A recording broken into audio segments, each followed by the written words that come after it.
Bom dia. Bom dia. Bom estar aqui de volta com vocês. Fiquei tão feliz de voltar aqui que até fiz PowerPoint hoje. Vamos ver se vai funcionar. Funcionou. É simples, mas é de coração. Como vocês sabem, aliás, talvez vocês não saibam, mas em 2008 teve um encontro aqui daqueles que o PROAD faz. Obrigado. Beleza. Teve um negócio que o PROAD faz aqui, e aí me convidaram para dar uma palestra. E aí no final da palestra, o pastor Emilson, era o diretor da faculdade, me chamou no cantinho. E aí, guri, você quer dar aula aqui? Aí eu até gelei, né? Assim, eu lembro das aulas de homilética, lembro das aulas de introdução geral à Bíblia, que era você que dava também, lembra, chefe? E as aulas de prática pastoral do 4º ano também.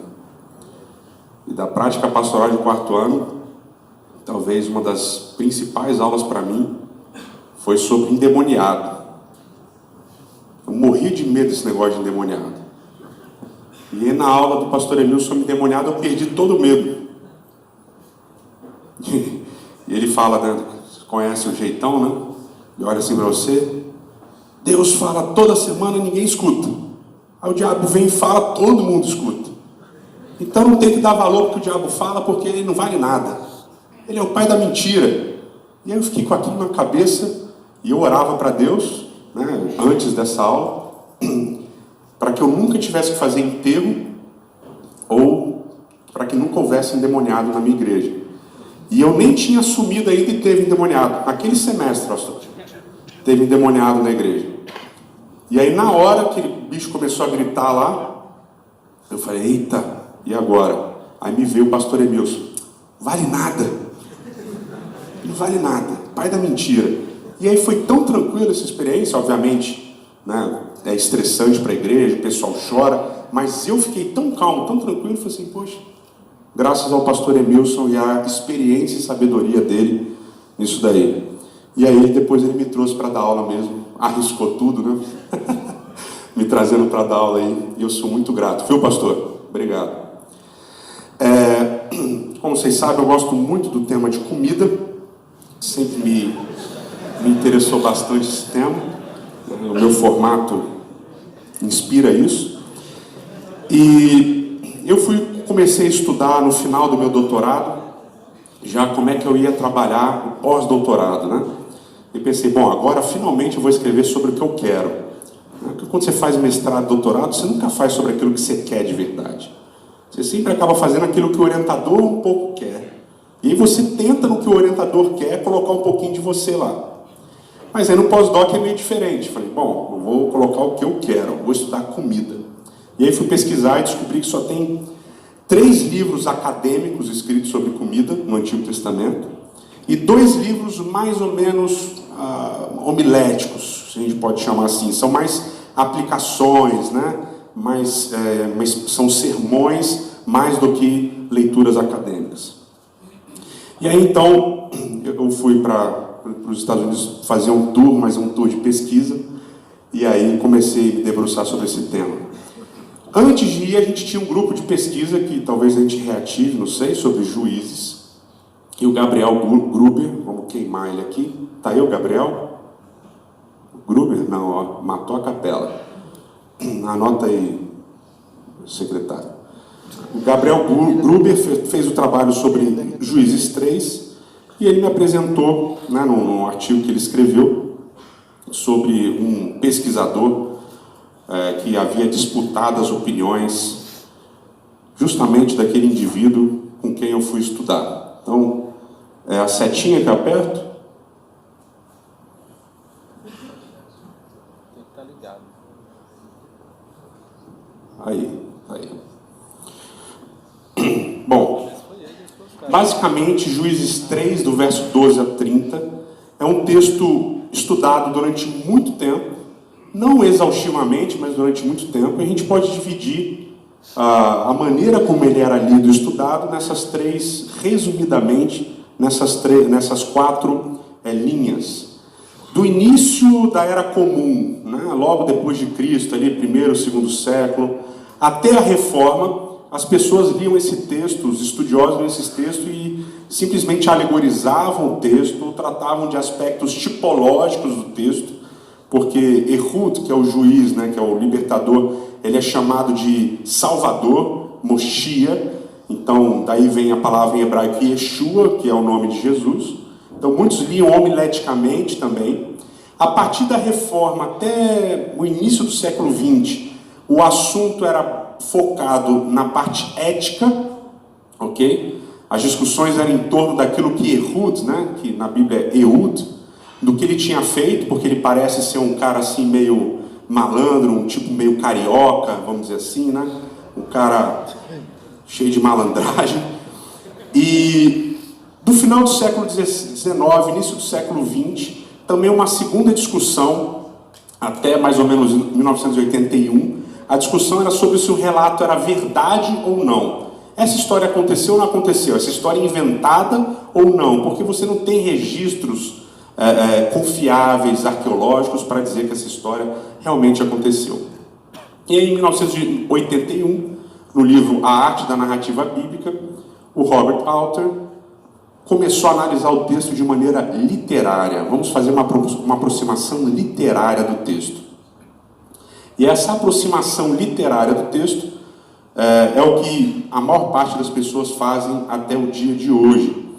Depois do Robert Alter, basicamente, todos vão discutir o que acontece no texto do ponto de vista literário, concordando ou discordando.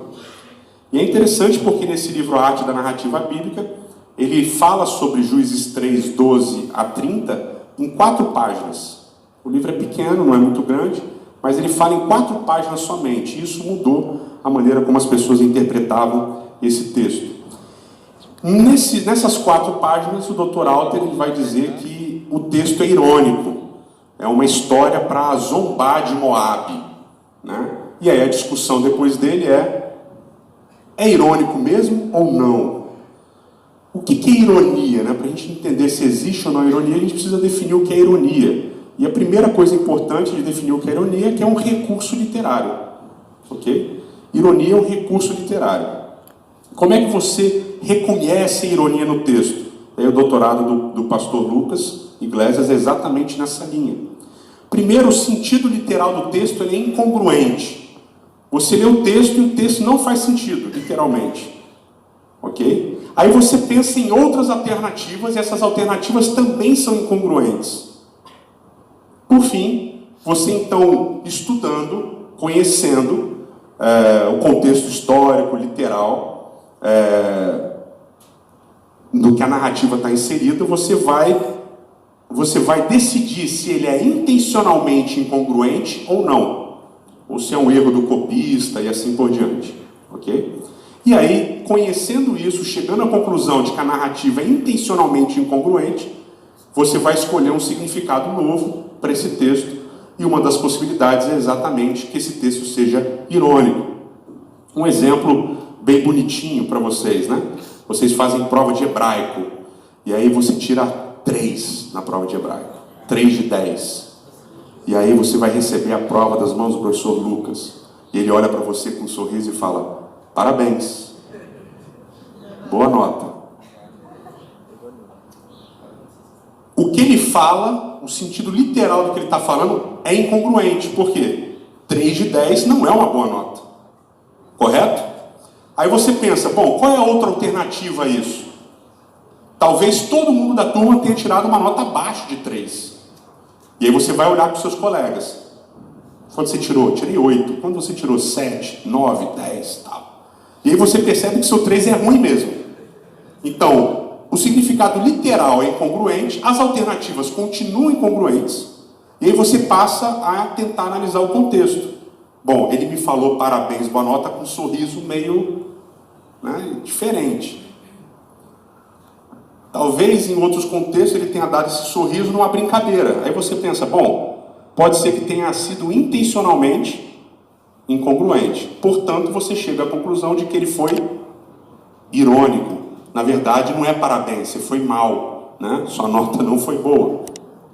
Então, assim que vai funcionar ironia. Obviamente que nem sempre é fácil reconhecer ironia num texto secular de séculos e séculos, porque nem sempre é fácil reconhecer ironia quando você está de frente para a pessoa, né? E alguns de vocês sabem bem como é que é isso. Então, essa é a discussão que se tem.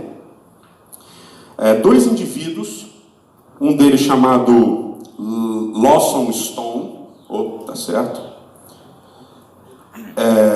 Em 2009, e o outro chamado Jack Sasson, eles vão então criticar o Dr. Alter, dizendo que não tem nada de ironia, que esse texto bíblico é muito sério, é uma batalha muito real, que Ehud era um baita guerreiro, e Eglon, que era o rei de Moabe, também era um baita guerreiro, e na verdade eles estão situados por volta da época da era do ferro, do final do bronze, início do ferro, e portanto eles eram guerreiros destemidos, fortes, e esse texto não tem nada de irônico, pelo contrário, esse texto é extremamente sério.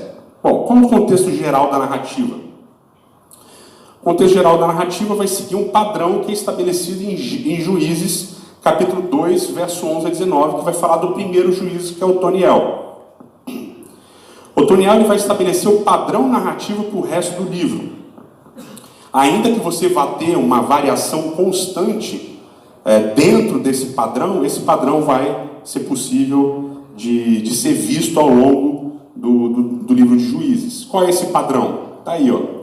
Israel faz o que é mal aos olhos de Deus, Deus os entrega nas mãos dos inimigos, o povo clama a Deus, Deus envia um salvador ou juiz. Em algumas vezes esse indivíduo é chamado de salvador e juiz, e no caso de Ehud ele só é chamado de salvador. Israel é libertado e o juiz morre depois da libertação, e Israel volta a fazer o que é mal aos olhos de Deus. Esse é o padrão narrativo. Então, como eu falei, algumas mudanças a gente vai ter aqui a colar algumas variações, como no caso, Ehud não ser chamado de juiz. Ehud é só salvador. Então, abra sua Bíblia lá em Juízes capítulo 3. Vamos tentar analisar aqui algumas coisas. E tentar chegar às conclusões juntos sobre esse texto. Vamos lá, a partir do verso 12. Veja que no verso 11, a terra teve sossego 40 anos, aí morreu Otoniel. Verso 12, os israelitas voltaram a fazer o que era mal aos olhos de Deus, e este deu poder a Eglon, rei de Moabe, contra Israel, pois haviam feito o que era mal aos olhos do Senhor. Depois de fazer uma aliança com os amonitas e os amalequitas, Eglon foi e derrotou Israel e conquistou a cidade das palmeiras. E durante 18 anos os israelitas foram dominados por Eglon, rei de Moabe. Mas quando os israelitas clamaram ao Senhor, este levantou-lhes um salvador, um libertador, chamado Ehud, filho do benjamita Gera, homem canhoto. E os israelitas enviaram por seu intermédio o pagamento de tributos a Eglon, rei de Moabe. Então vamos começar com a caracterização de Ehud. Primeiro, o nome Ehud não tem uma etimologia concreta, você não sabe exatamente de onde vem ou o que significa o nome Ehud. Mas ele fornece duas indicações interessantes. A primeira é que ele era benjamita. E Benjamim, quer dizer literalmente filho da mão direita, ou filho do sul. E essa afirmação se completa com a expressão que ele era Ish, Iter, Yad e Eminô. Ele era um homem restrito, Iter, restrito, da mão direita. Notem que o texto hebraico não diz que ele era canhoto, diz que ele era restrito da mão direita. Isso é extremamente interessante, né? Por que ele não fala que era canhoto logo de uma vez? Fala que é restrito da mão direita. Pode ser uma série de coisas, entre elas uma espécie de jogo de palavras com o nome Benjamim, ok? Então, os benjamitas, filhos da mão direita, e ele era um homem restrito da mão direita. Alguns vão argumentar que essa palavra restrito tem uma conotação negativa, como se Ehud tivesse algum defeito físico. Isso não é verdade, porque essa expressão aparece 2 vezes em Juízes, no início de Juízes, no capítulo 3, e depois vai aparecer no capítulo 20 também. E no capítulo 20 aparece para falar dos benjamitas, como pessoas que usavam fundas com a mão esquerda. E em Crônicas, 1 Crônicas, capítulo 12, o narrador vai descrever os benjamitas como ambidestros e bons guerreiros por causa disso. Ok? Então, essa expressão, homem restrito da mão direita, ela não é necessariamente negativa, né? E obviamente que você vai ver, e possivelmente vai fazer, algum sermão algum dia, falando assim, olha, Deus usou uma pessoa que não tinha mão direita, usou pessoa com a mão esquerda, então Ehud tinha uma deficiência, mas Deus usa os deficientes e tal, papá. E não é isso que o texto está dizendo, mas você pode fazer o sermão como você quiser, mas não é isso que o texto está dizendo, ok? É basicamente, então, uma característica dos benjamitas, ok? E um jogo de palavras com o nome Benjamim. Então, não é um defeito, é possivelmente uma qualidade. E aí vem novamente a pergunta, ok, é uma qualidade, é um jogo de palavras, mas por que ele não fala mão esquerda? Ele era bom com a mão esquerda, ou ele era canhoto? E aí vem algumas considerações possíveis, né? A primeira, que eu vou falar agora, e já vou adiantar a segunda, mas a segunda vocês podem desenvolver na cabeça de vocês depois, porque eu também estou desenvolvendo na minha, que a mão esquerda ela está associada geralmente a coisas impuras, ela está associada a coisas misteriosas. A palavra esquerda, não só na Bíblia, mas nas culturas em torno de Israel, está associada a coisas ocultas, a coisas impuras. E a mão direita, a força. Ok? Então, ele resolve focar na questão da mão direita. E tem um outro aspecto possível também, que tem a ver com a nossa história, aí eu deixo para vocês avaliarem, que a mão esquerda é aquela que se usa para comer. Ok? A mão direita é aquela que você usa para comer. E a mão esquerda é aquela que você usa para se limpar. Então, você nunca come com a mão que você se limpa. Ok? Guardem essa informação que é muito interessante para o futuro. Quando ele descreve Ehud, ele vai dizer então que Deus levanta um salvador, Ehud. Esse salvador era benjamita e ele era restrito da mão direita. Todas essas 3 informações são dadas em uma sentença que começa com um vav consecutivo. Então é uma frase que a gente chama de vaiktol, né? Para quem já fez hebraico 1, 2 e 3, sabe bem o que é vaiktol. Então é uma sentença vaiktol. Depois ele vai falar que Ehud foi enviado para levar tributo. Ehud fez uma espada para si, ele esconde essa espada na coxa, na verdade nessa coxa, na coxa direita, e ele apresenta tributo diante de Eglon, rei de Moabe. Aqui são 4 ações descritivas do que Ehud faz, e as 4 são vaiktol, são sentenças vaiktol. Então ele tem uma descrição em vaiktol e 4 ações também com vaiktol. Basicamente, Ehud é um personagem muito ativo, muito presente na narrativa. Em contrapartida, Eglon aparece lá no início, como a gente leu aqui. Ele é fortalecido por Deus para dominar sobre Israel. Então ele é objeto direto de Deus, que é o sujeito do verbo.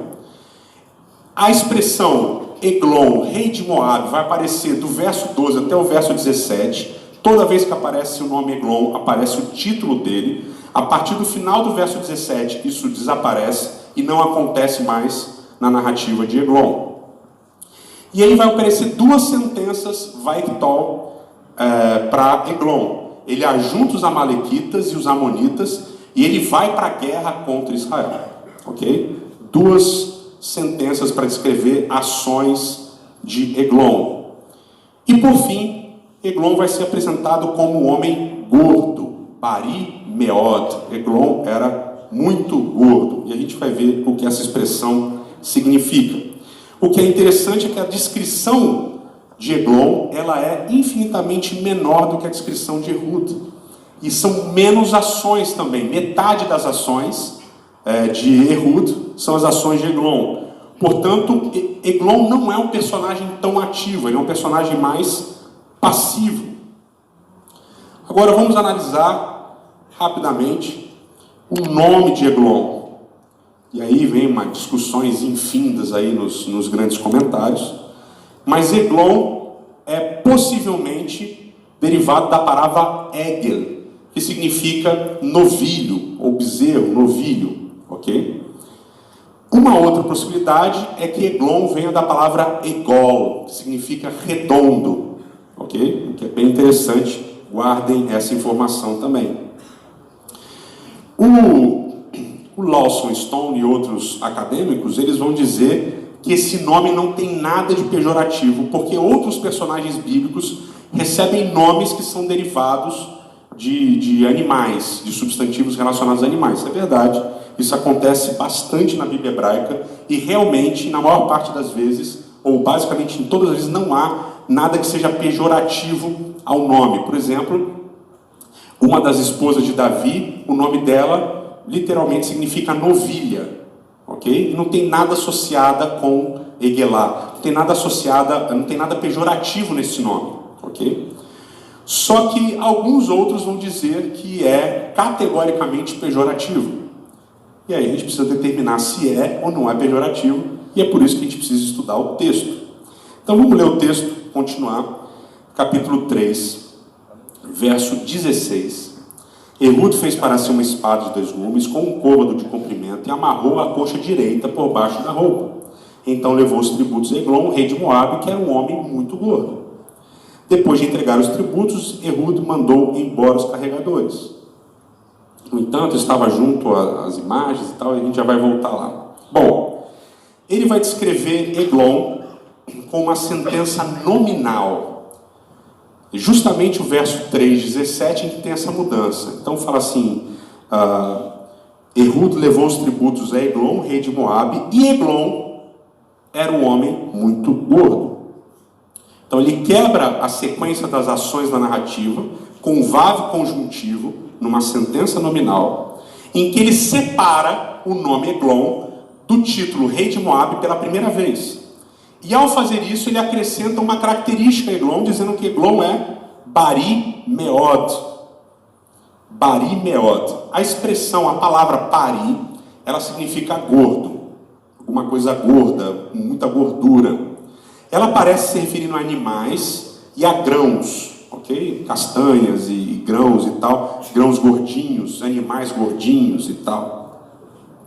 E ela só aparece se referindo a pessoas 3 vezes na Bíblia hebraica. Vamos abrir lá em Salmo 73. Salmo 73. Então aqui ele está fazendo uma comparação entre o justo e o perverso. Salmo 73, verso 4. Então diz assim, verso 3, só para dar o contexto, né?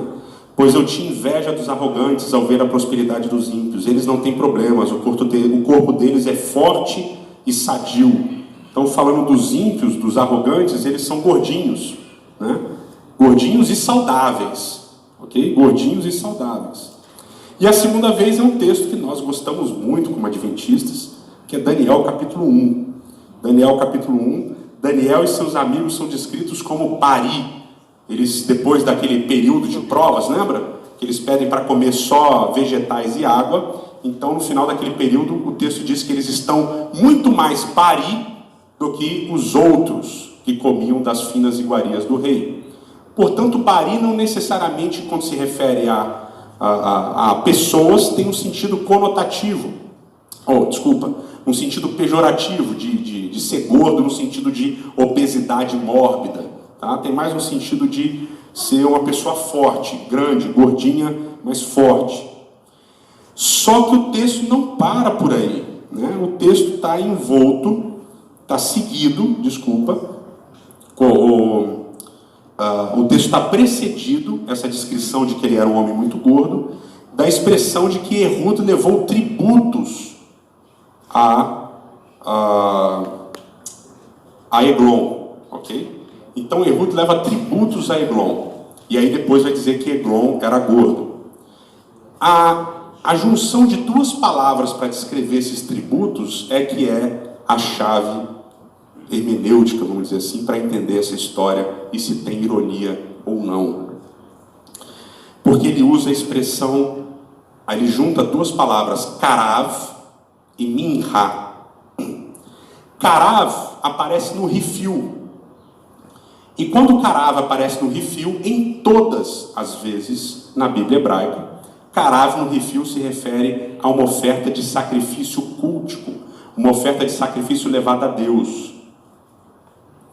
Minha é o termo técnico para oferta de cereais, mas todas as vezes que minha e karav, o verbo karav e o substantivo minha aparecem juntos na Bíblia hebraica, se refere a cerimônias rituais de sacrifício cultico no templo.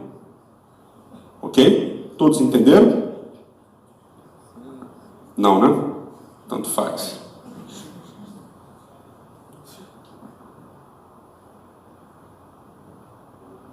Vamos ver aqui.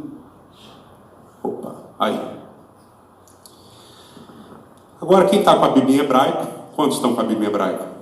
Olha, vocês são demais. Abre a Bíblia em hebraico. Vamos ver aqui um inclusio. Essa é a parte legal, a mais divertida de quando você estuda a Bíblia.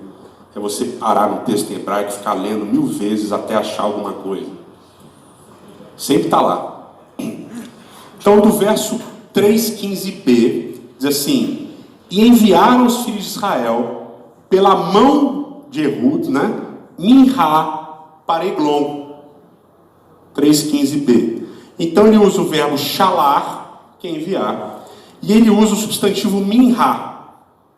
No final do verso 18, diz lá: e vaishlar et ha'am nishi haminha. E enviou, então, e enviou a oferta ao povo. Enviou a oferta que o povo tinha dado.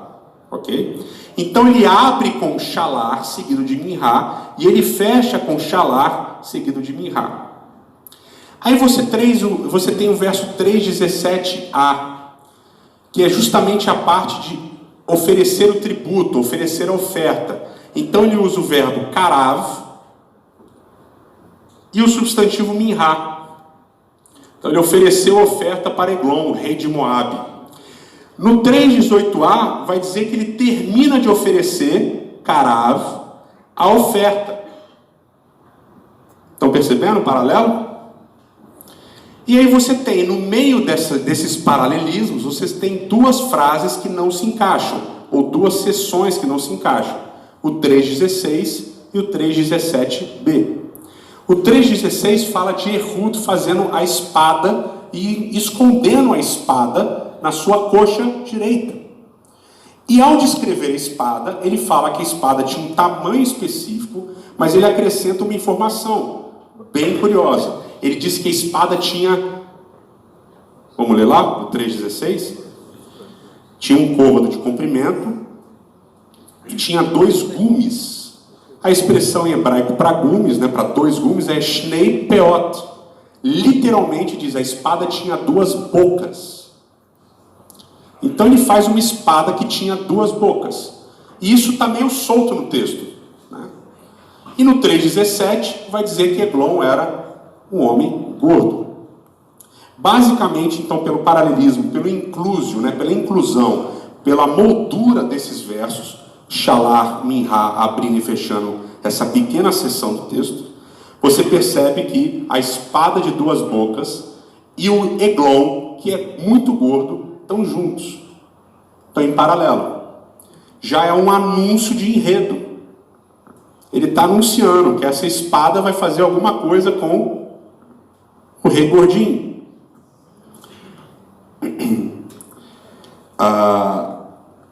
Toda a cena ela é incongruente. Por que ela é incongruente? Ela é incongruente pelo uso do verbo karav com minha. Porque karav com minha, para um leitor atento da Bíblia, significa o quê? Oferta cultica, oferecida aonde? No templo. É um sacrifício. Em nenhum lugar você tem o que é sacrificado. Você não tem. O que vai ser sacrificado? Não está escrito. Outra coisa, não está acontecendo no templo. Está acontecendo aonde? Numa terra de um rei pagão. Ok? E a única coisa que se assemelha a algo que poderia ser sacrificado é o nome de Eglon, que significa novilha, que era uma coisa que poderia ser sacrificada. Então o texto é construído para parecer que quem é o sacrifício que está sendo oferecido? Eglon. A pergunta é: Deus aceita sacrifício humano? Pô, vocês estão pensando? Não. De um rei pagão? É incongruente, não é? Não faz sentido.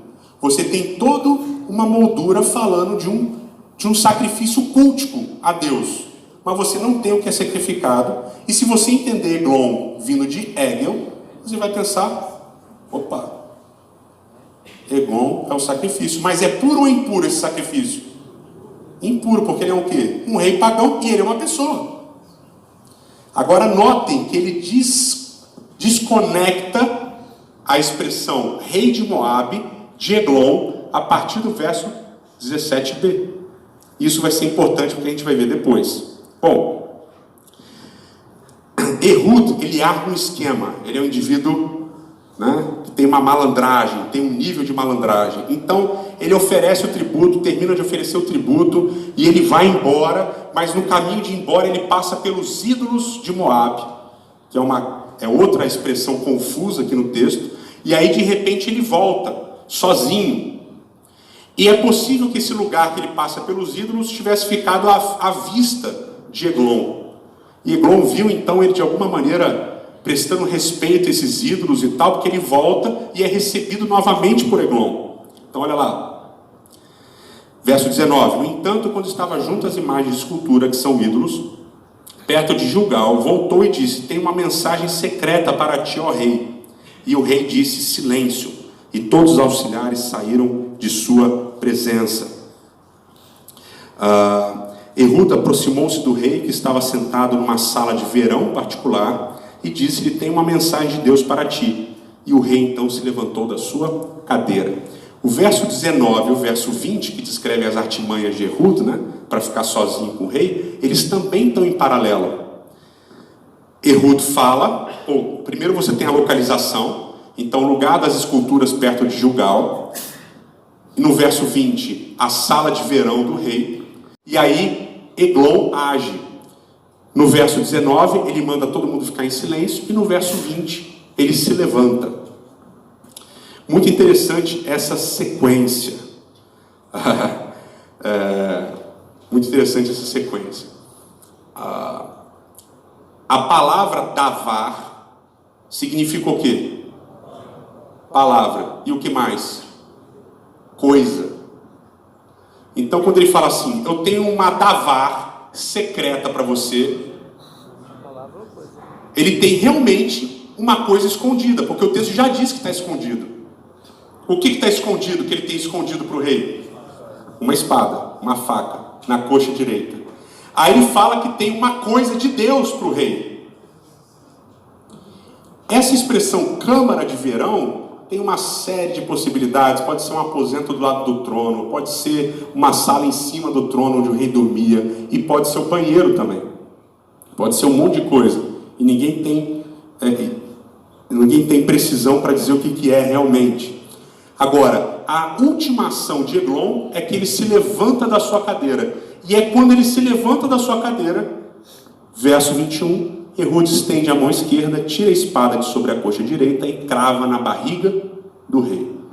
Então, quando Eglon se levanta, ele morre. É interessante porque o verbo kum, levantar, só aparece duas vezes nessa narrativa. Uma para Deus, Deus levanta um libertador, e outra para Eglon, quando Eglon se levanta da sua cadeira. Então a ação de Eglon se assemelha à ação de Deus. Só que quando Deus levanta o libertador, o que acontece com esse libertador? Ele faz Eglon se levantar, e Eglon se levanta para a morte. Eglon se levanta para a morte.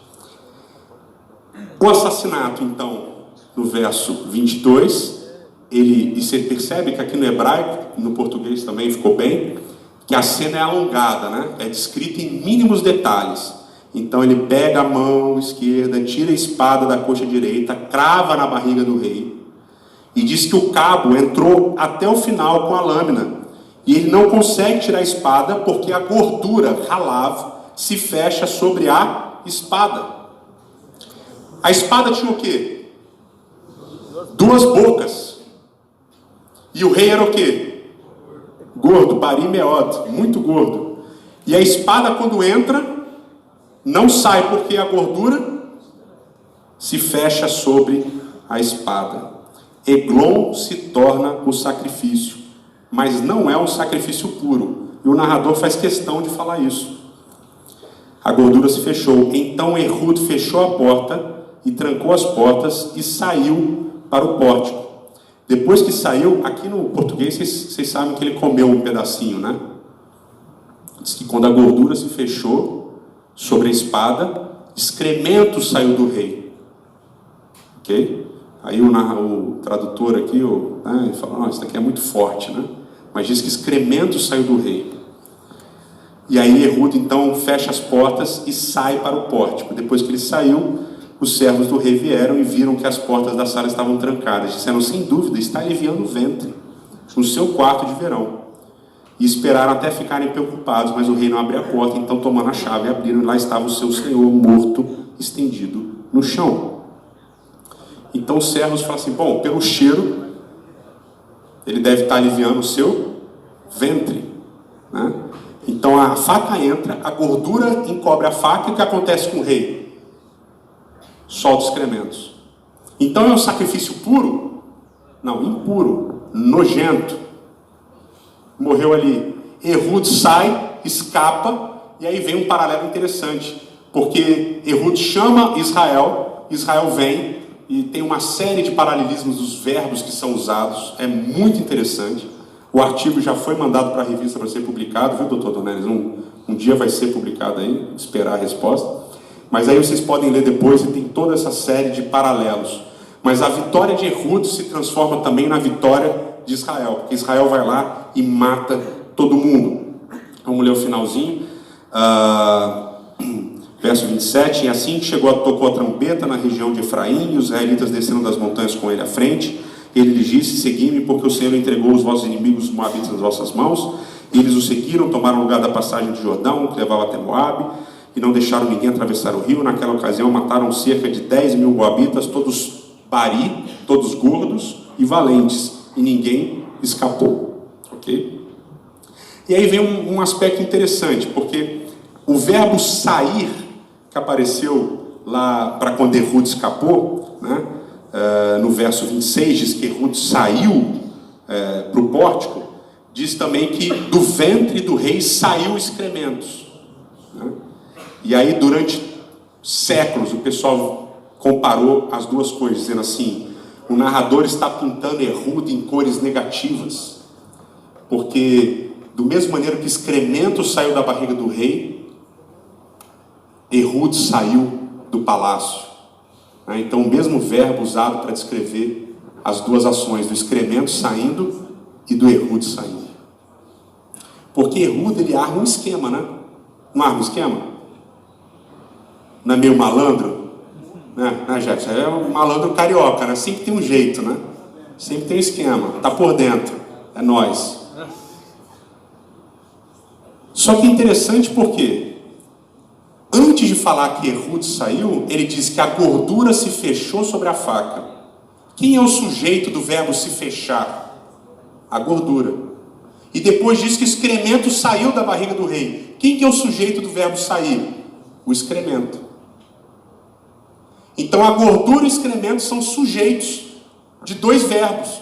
Então o narrador personifica a gordura e personifica as fezes do rei.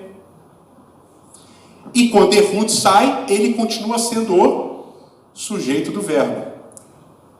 Ao personificar a gordura e as fezes do rei, Basicamente, o que o narrador faz é reduzir Eglon, o rei de Moabe, ao quê? Nada, a uma nojeira, alguma coisa horrível. Vocês estão percebendo o que ele faz? Então não é só que ele morre, não é só essa cena grotesca dele morrer e fezes saírem, é a gordura e as fezes passarem a agir em lugar de Eglon, que agora está morto. Bom, todos esses elementos são basicamente fundamentais para entender que a narrativa é altamente irônica e tem o intuito de fazer o povo ouvir a história e rir da situação de Eglon, o rei de Moabe. Mas, não feliz com isso, vamos analisar outro detalhe. Aqui, Moabe na Bíblia hebraica, para a gente entender que essa ironia é ampla, e a gente já está terminando. Já vamos poder sair para comer o lanchinho. Onde é que surge Moabe? Gênesis capítulo 18 e 19. Vocês lembram quem que é Moabe? Quem que é Moabe? Filho de Ló com quem? Com a filha. Qual é a tática que as filhas usam para terem relações sexuais com o pai? Não só isso, elas preparam um jantar, dão comida para o pai, dão bebida para o pai, e aí tem relações com o pai. E o nome Moabe significa do pai. O nome do filho basicamente é do pai. O meu filho é Moabe, é do pai. Então já é engraçado o nome, já é para rir, ok? Então surge uma situação em que comida e bebida são usados para fazer o quê? Enganar.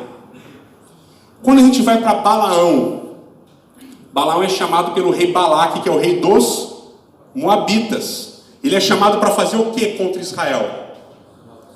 Falar uma palavra. Ele é chamado para falar uma palavra. E antes de falar a palavra, o que ele faz? Karav Minha. Ele apresenta sacrifício. Ele faz um monte de sacrifício junto com Balaque. E aí? Aí ele vai falar uma palavra. Só que a palavra que era para ser contra Israel sai a favor de Israel. E aí Balaque resolve mandar Balaão embora. Balaão quer manter os presentes, então ele dá uma tática para Balaque. Qual era a tática, vocês lembram? Manda as prostitutas rituais, porque o povo vai se corromper com sexo. E o povo se corrompe com sexo. Primeira história de Moabe na Bíblia, Ló, tem comida, bebida e sexo. Segunda história de Moabe na Bíblia tem sacrifício, palavra e sexo. Quando a gente vai para Deuteronômio capítulo 23, 4 a 7, vamos ler lá, que esse texto é importante. Deuteronômio 23.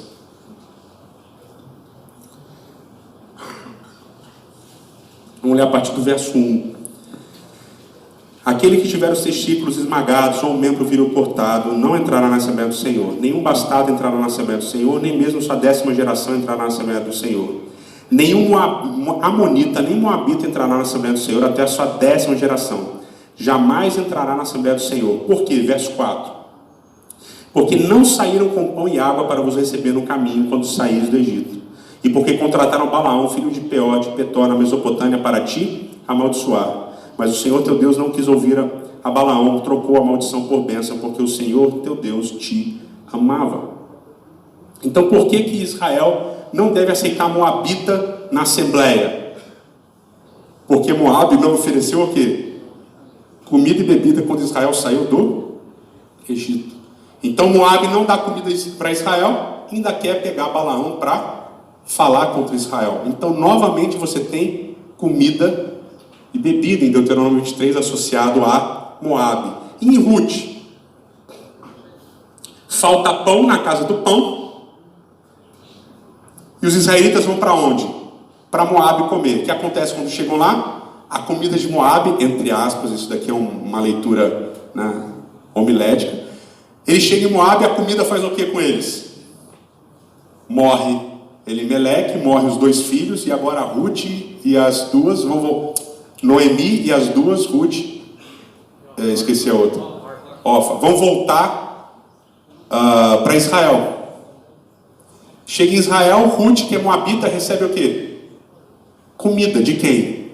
De um israelita.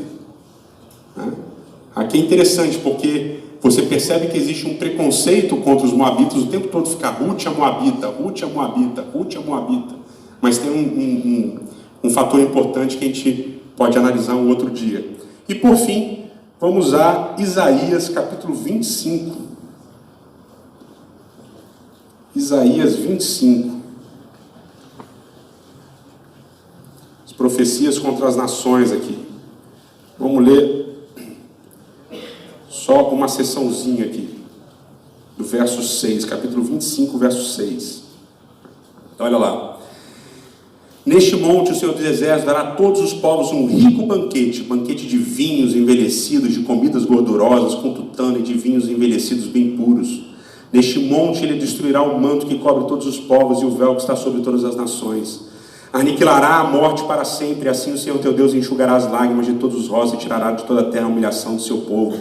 Porque o Senhor o disse, naquele dia se dirá, este é o nosso Deus, temos esperado nele para que nos salve, este é o nosso Senhor, temos esperado nele, nós nos exultaremos e nos alegraremos na sua salvação.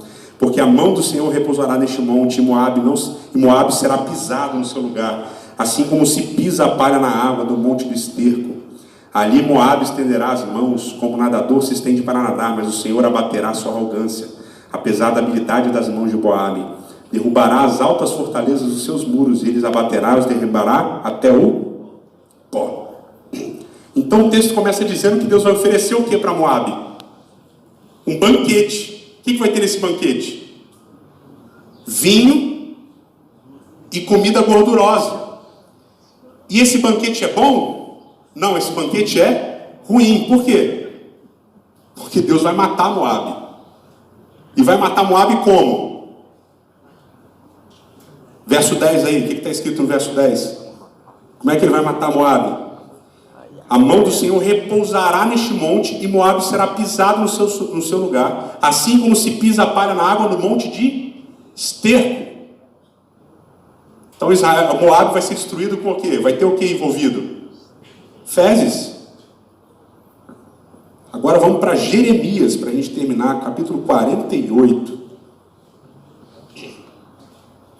Vamos ler primeiro o verso 11. Se tiver com a sua Bíblia que tem aqueles titulozinhos, né? Tá lá, profecia contra Moabe. Verso 11. Moabe tem estado em paz desde a sua juventude, repousado como vinho com seus resíduos. Não foi decantada da vasilha, nem foi para o cativeiro, por isso seu sabor é o mesmo, seu cheiro não mudou.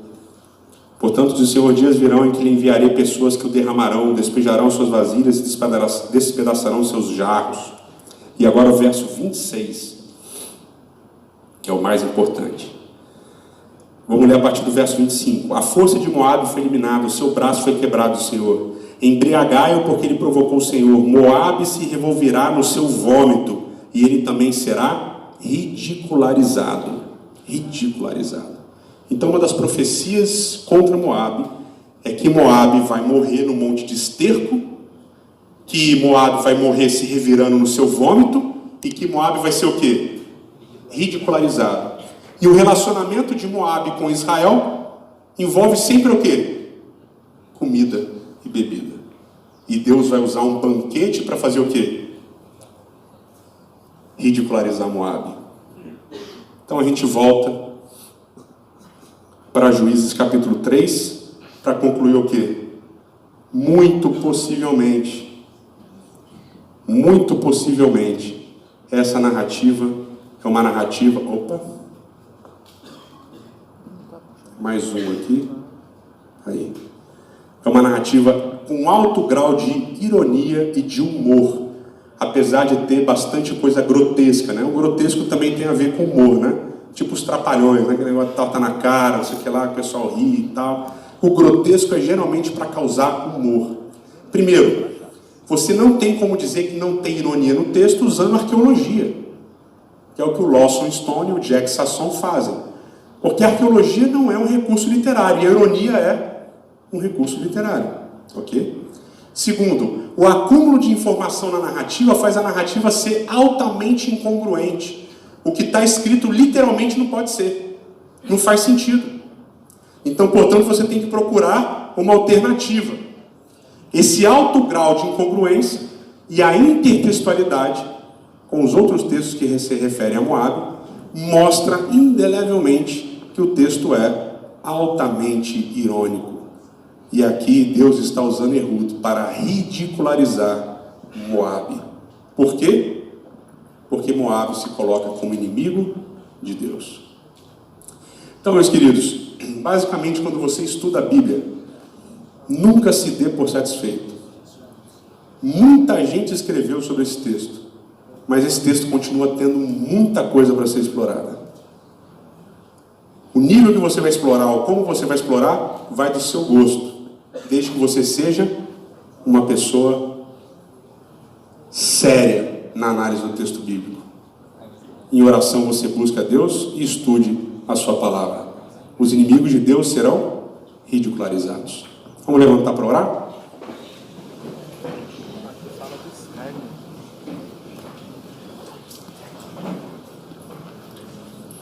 Eterno, nosso Pai, nosso Rei, muito obrigado pela Tua palavra. Muito obrigado porque podemos constantemente aprender. Porque dos mais variados jeitos e das mais variadas maneiras nós podemos estudar e nos aprofundarmos e aprender cada vez mais sobre Ti e sobre a Tua revelação. Muito obrigado, Senhor, porque aqueles que se levantam contra nós em algum momento serão ridicularizados pelo Teu poder. Que nós possamos, se for a Tua vontade, que nós possamos ser usados como Ehud foi, para trazer libertação ao Teu povo e ridicularizar o Teu inimigo. Por favor, nos tome em Tuas mãos, nós te pedimos em nome de Cristo. Amém.